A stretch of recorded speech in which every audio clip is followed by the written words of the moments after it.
强调适应能力还挺强。以前对销售很专业，现在不照顾小花。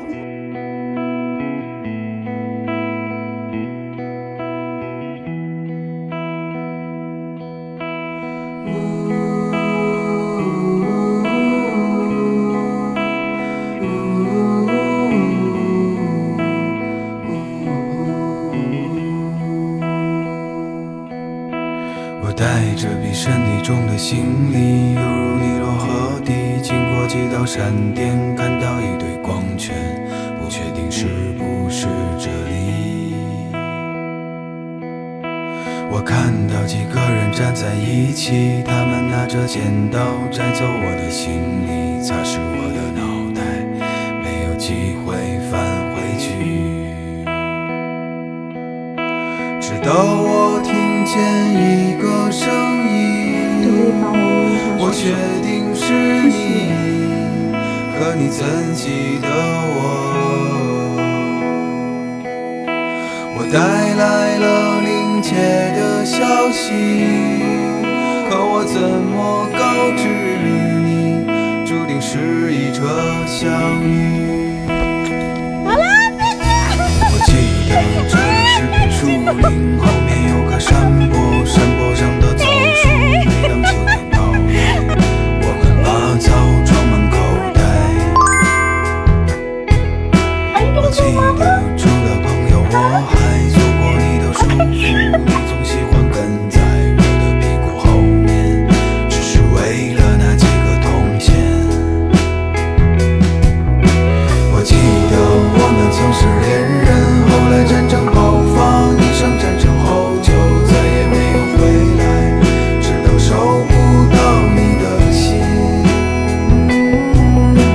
我们总这样重复犯例，却要重新开始，相互送别对方，说着来世再见，再次示意着相聚。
这回忆找地方哎。